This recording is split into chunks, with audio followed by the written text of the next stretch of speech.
जिन्हें तुम विकास की सीढ़ियां मानकर बड़े गर्व से चढ़ रहे हो, वो दरअसल तुम्हारी खुदवाई है पाताल पेड़ियों तक।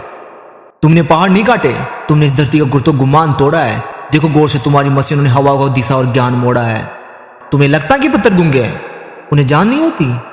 अरे तुर्क पत्थर जब टूटता है तो आवाज नहीं शैल चित्कार होती है। बाजार में जिसे तुम बजरी और कंक्रीट कहकर बेच रहे हो, सच पूछो तो वो मरे हुए पहाड़ की अस्थि छार है। अरे ओ मुनाफा मुसाफिरों, अपनी तिजोरी को पेट तो भर लोगे सोने चांदी की ढेर से, पर जब धरती पर ऑक्सीजन अकाल पड़ेगा तो कैसे बचोगे उस अंधेरे से? उस दिन क्या तुम नोटों के जलाकर अपनी सांसें खरीद पाओगे, या अपनी आलिशान कोठरियों में कुछ हवा की यंत्र फेफड़े लगाओगे? याद रखना, विरासत में अपने बच्चों को ये धूल धरोहरी देकर जाओगे। हरे भरे वनों की जगह बस एक कंक्रीट कोठरे देकर जाओगे। कल जब वो पूछेंगे कि बाबा वो चिड़िया और ठंडी हवा कहाँ गई, तो कसम से कहता हूं कि तुम शर्म से झुका हुआ अपना दोषी मस्तक ही लेके जाओगे। ये खामोशी नहीं, ये तूफान से पहले का सन्नाटा संकेत है जिसे तुम शहर समझ रहे हो।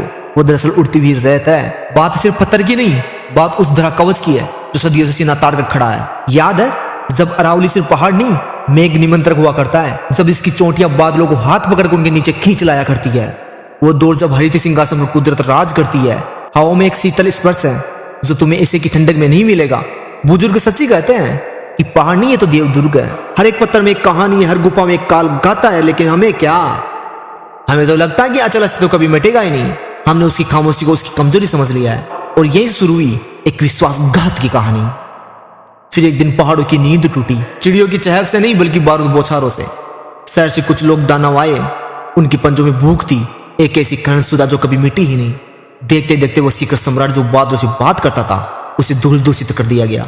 मैंने देखा है अपनी आंखों से कैसे मशीनों ने गिरी गुर्द को नोचा है, कैसे डायनामाइट ने धरती धमनियों फाड़ दी। वो जो लाल मिट्टी निकली वो मिट्टी नहीं थी, वो उस पहाड़ का रक्त तिलक था। पर हम चुप रहे क्योंकि हमारी आंखों में मुनाफा पट्टी जो बंदी है। हमें तो लगता है कि हम तो तरक्की कर रहे हैं, पर असल में हम अपनी कब्र खुदाई का जश्न मना रहे होते हैं। जरा देखो उस मंजर को जो पीछे छूट गया, उजड़ गया वो विहंग वृंदावन है। वो पेंथर, वो लोमड़ी, वो नीलगाय भटक रहे हैं अब कंकट कानन की गलियों में।